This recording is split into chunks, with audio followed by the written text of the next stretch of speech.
3 words shattered my entire world. With you.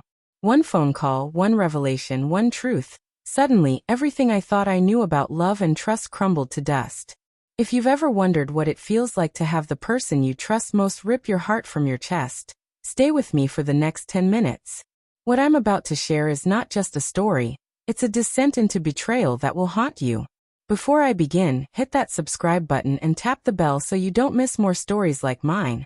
The kind that cling to your soul and keep you awake at night. Claire and I were the kind of couple people admired. High school sweethearts, together for years, married for 7 of them. We built a life in a quiet neighborhood with a white fence, a dog named Max, and a rhythm that felt safe. I was a software engineer, grinding late hours to secure our future.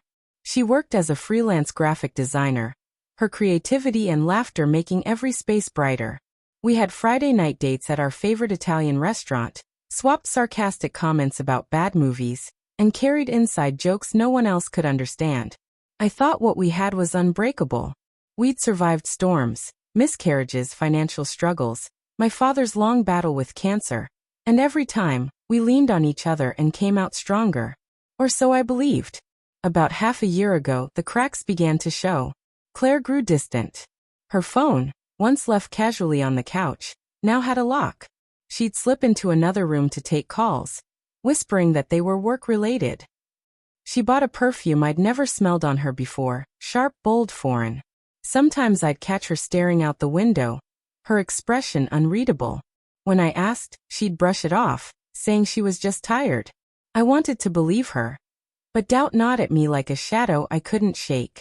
Last Thursday was the breaking point. She told me she was going to dinner with her best friend, Sarah. She kissed me before leaving, eyes steady, lips soft, promising she'd be back by 10. I watched her red dress disappear into the night, the porch light catching the fabric as she left. But 10 passed. Then 11. Then midnight.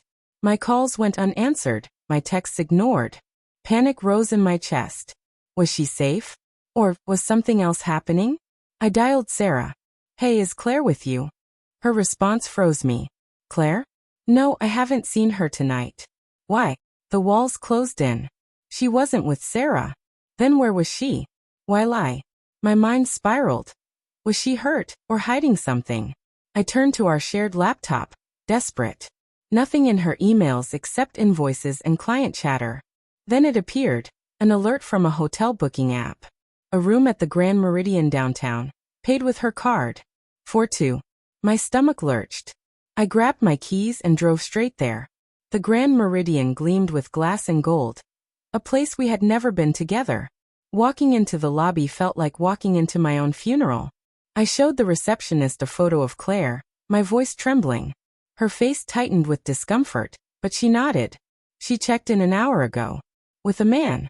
Room 512. My heart stopped. A man? Which man? The elevator ride felt like an execution countdown. I reached the 5th floor, stood before the door. My hands shook. Did I want to see? Could I face what waited? I knocked. The door opened. Claire stood there in a silk robe, her face drained of color. A man's voice floated from inside. Babe, who is it? Claire's eyes filled with panic. James, what are you doing here? But then he stepped forward. Not a stranger. Not some fling. It was Mark. My best friend since college. My brother in everything but blood. He had been my best man, the one who helped us move. The one who cried with me when my father died. The betrayal crushed me like a collapsing building. My wife, my best friend, together. Claire reached for me, sobbing, pleading. Her words blurred into meaningless noise. Mark stood there, silent, guilt written across his face. I turned, walked away, their voices chasing me down the hallway, but I didn't stop. Driving home was like moving through quicksand. My head replayed everything. Our wedding dance, Mark's toast about how we were meant for each other. The moments we'd laughed as friends. Now it all felt poisoned.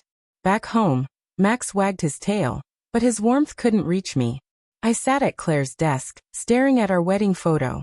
That's when I found it, an envelope tucked in a drawer. Mark's handwriting. Dated 4 months earlier. The letter was a confession. He wrote about how the affair began after a client meeting. How they tried to resist but couldn't. He described stolen kisses, secret coffee shop meetings, and late-night texts.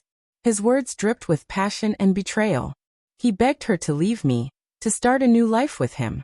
My chest hollowed. She hadn't left me yet, but the damage was done. The marriage I thought I had was already dead.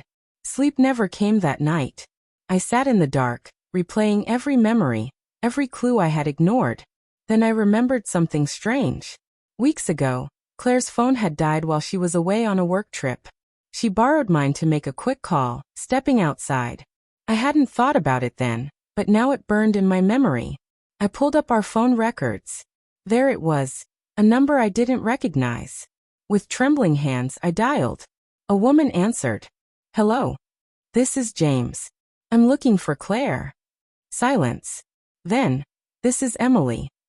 Emily, Claire's new client. The one she'd been meeting for late-night projects. But the way Emily said her name, the crack in her voice, it wasn't business. It was more. I hung up, the world spinning. Was Claire entangled with Mark and this woman? I couldn't even process it. When Claire returned the next morning, her eyes red, her face wrecked from crying, I said nothing. No shouting, no begging. Just silence. I packed a bag, left a note on the counter. I loved you. I trusted you. Goodbye. I left. Found a small apartment in another city. A new start, or at least the attempt at one. Claire's calls and messages flooded in, apologies, declarations of love, desperate promises.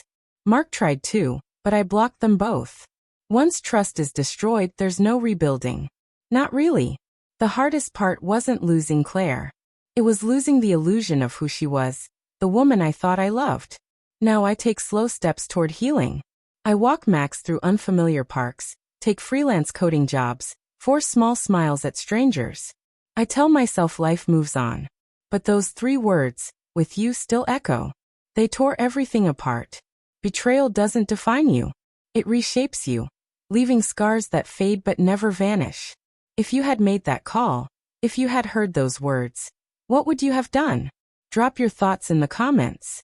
And if my story hit you, give it a like and share it with someone who might need to hear it.